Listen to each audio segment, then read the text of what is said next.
Good day. Our topic for today is all about food safety management system through hazard analysis critical point, or HACCP. What does HACCP mean?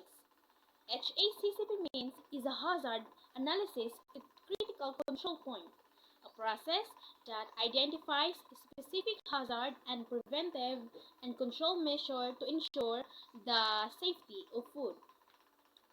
This is one way to address the physical hazard, biological, chemical, ug uban pang mga hazardos that we gain from the food.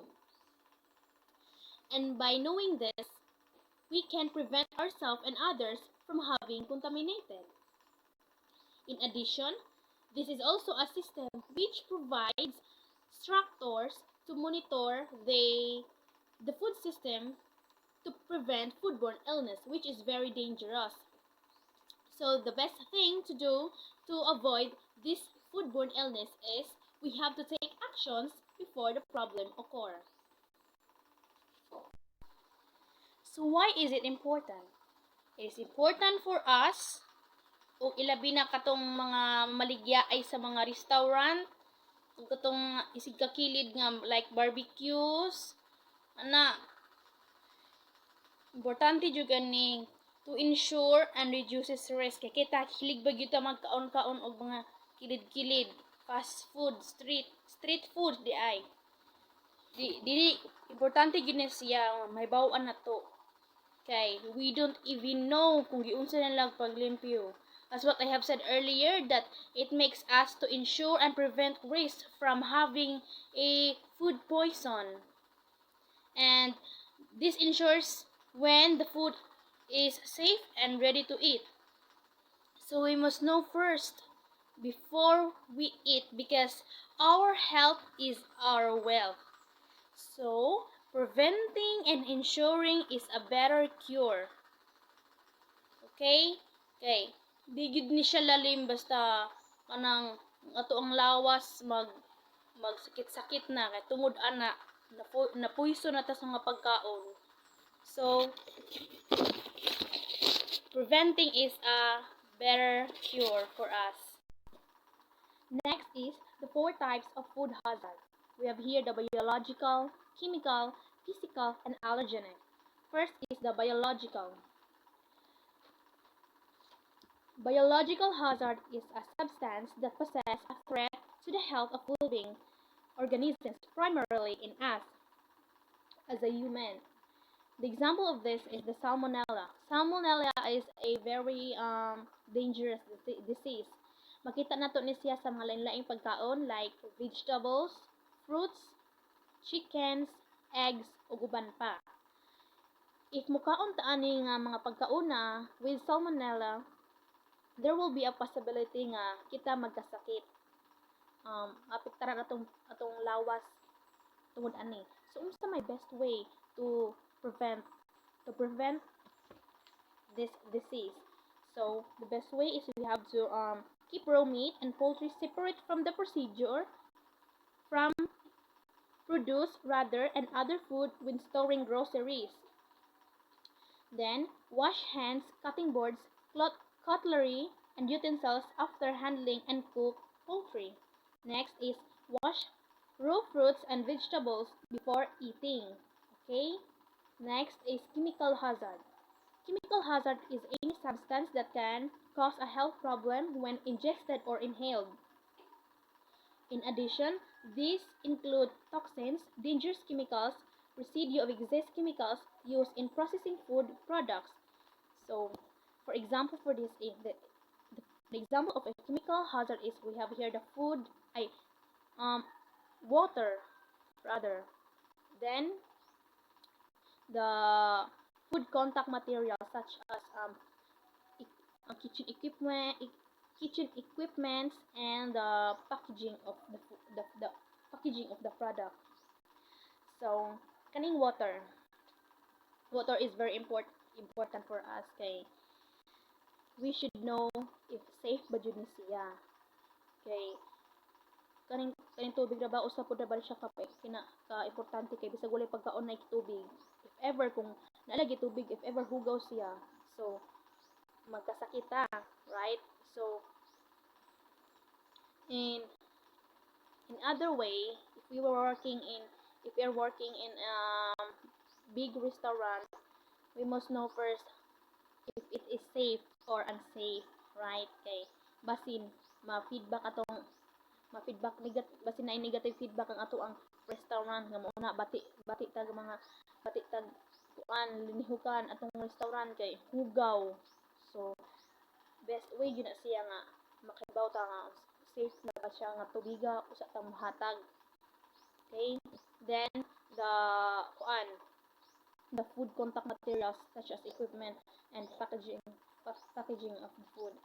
Kaning food kaning kitchen equipment is kanang the we have to know the proper way of arranging. So kung asa gid ibutang ang kutsara dira gid siya, asa ibutang ang plato dira gid siya, di gid siya angay iipon-ipon because it is improper way.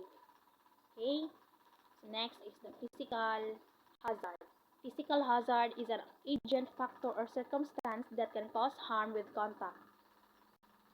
In connection, a physical hazard in food handling is that this usually result accidental contamination. Oh my god, this kung di siya kanang importante po rin siya makaibaw kaning food hazard kay. Like for example aning food aning physical hazard is poor hand poor food handling practices. Kita the HM we should know the proper way of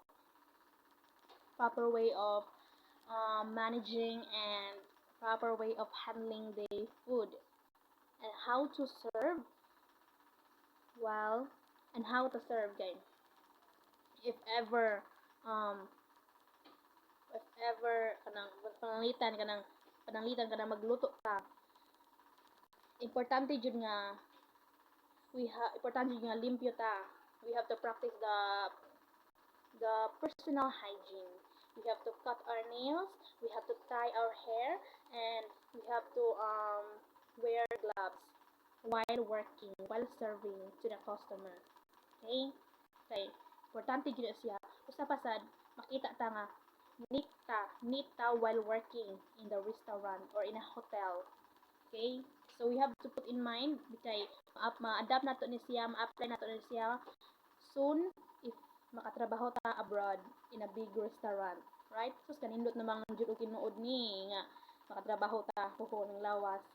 Right? So all you have to do is determination. Next is the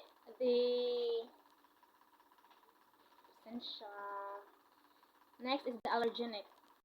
What does allergenic mean? Allergenic mean is usually harmless substance capable of triggering a response that starts in the immune system and results in an allergic reaction. This might include molds, animal dander, and other various of foods. So how can we prevent this? How can we prevent the cross contact of food allergen? So the best thing is we have to precautions. You should take precautions. You should take to avoid allergic reactions. Label your food in your home as safe or not safe. And then avoid contaminating your food supply. Okay? So all of this is very important. Important to know for us. Okay. We can apply this, we can adapt this ato na siya magamit soon. As what I have said earlier, magamit nato ni siya sa ato ang trabaho. Right? If in God's grace nga makaloy-an ta nga makatrabaho ta, then kani siya if we know all of this, if we practice the proper hygiene, ma-adapt nato na siya, then there will be a possibility nga natay anang good feedback from the customer. Okay? So the best way is is to prevent these hazards is knowing its importance and its solution. Okay? Hide food safety rules in the kitchen. Rule 1. Wash hands between steps. Washing your hands is easy, and it's one of the most effective ways to prevent the spread of germs. Clean hands can stop germs from spreading from one person to another and throughout an entire. From your home and workplace to childcare facilities and hospitals. Hand washing is one of the best ways to protect yourself and your family from getting sick. Learn when how you should wash your hands to stay healthy. Rule 2. Sanitize work surfaces. Sanitize work surfaces. Many germs and viruses are found on the surface in your workplace and home. It is important to keep all your work surfaces clean, especially during a pandemic or emerging disease event. Work surfaces that should be cleaned and disinfected regularly include telephones, computer equipment, and other frequently touched surfaces. Rule 3. Use separate cutting board for raw meats, vegetable produce, and cooked food. Use one cutting board for fresh produce or other food that won't be cooked before they eaten, and another for raw meat, poultry, or seafood. Replace them when they are warm. Use separate plates and utensils for cook, and raw foods. Use hot soapy water to thoroughly wash plates, utensils, and cutting boards that touch raw meat, poultry, seafood, eggs, or flour. Rule 4. Cook food to safe temperature. There are three important temperatures to remember when cooking meat or eggs at home. Egg and all ground meats must be cooked to 160 F, poultry and fowl to 165 F, and fish meat steak, chop and roast to 145 F. Use a thermometer to check temperature. Cook that internal temperature listen to below in degrees Fahrenheit. Rule 5. Keep hot foods and cold foods. Cook should not depend on their instinct cooking time, oven temperature, or product appearance to determine when a product is done. Thermometers are important tools for protecting foods. Several types of thermometers are available for use with foods. Choose a thermometer approved by the National Sanitation Foundation. They are usually available in restaurants, supply business, and some kitchen specialist stores. Be sure the thermometer can be calibrated for accuracy. At this time, I will discuss the next topic, which is the color-coded cutting boards. So what is the color-coded cutting boards? So mao na siya. It refers to separate different types of food groups. So mao na siya nasa sa ako ang screen. So first, raw meat for red, raw fish for blue, cooked meat for yellow, salad and fruits for green, vegetables for brown, and bakery and dairy for white. So let's talk about the red one. Red chopping board. It is used for raw meat and poultry. So mo ni siya gamitonon para mag-cut og meat. Then blue chopping board for raw fish only. So ang blue chopping board dili na siya masagol sa sa raw meat, which is ang red chopping board niya. kay kuha naman na siya for raw fish naman ang blue. Dapat raw fish to raw fish rajud na siya. Then next, yellow. Yellow chopping board is for cooked meat. For example, ham, chicken, or meat, baboy. So, mangutana mo, Reporter Shane, nganong dili man isagol ang cooked meat ug ang raw meat? Na, kuan naman gihapon na siya, meat man gihapon na siya. So, bulag na siya para dili siya ma-contain og cross-contamination sa establishment. Then, green chopping board is for wash and really ready to eat salad and fruits. Then, for example, banana, apple, so adiyan na siya sa green. So next, brown. Brown is for unwashed root vegetables for the preparation of cooking. For example, carrots. Mo na siya example ana. So mangutana gyapon mo nako ngano ang unwashed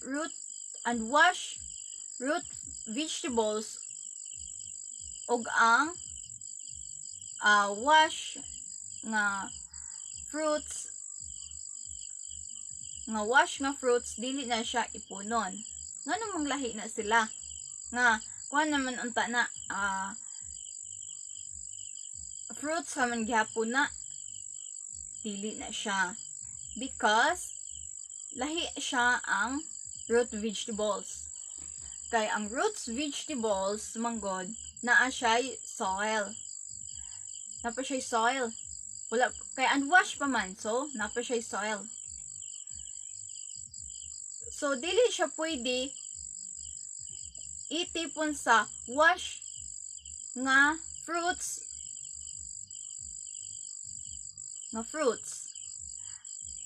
Kay ang kuan niya, ang roots ang soil niya matakod sa kuan sa usa ka pagkaon nga na-wash na. So dili na siya pwede. Kailangan ilahi na siya jud. So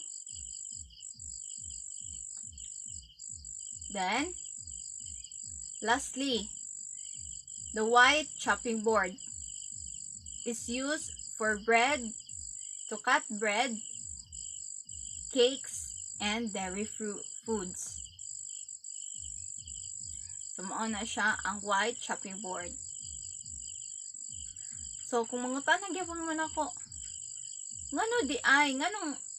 nganong dili siya tanan pwede isagol? Okay. As what I've said earlier, a while ago, dili dyan na siya itipon tanan. Dili pareha din sa ato nga usa ka atong chopping board. Dili na siya itipon because para ma-minimize nato ang cross-contamination o ang allergens. Para kon pud ba limpyo ang ato ang establishment.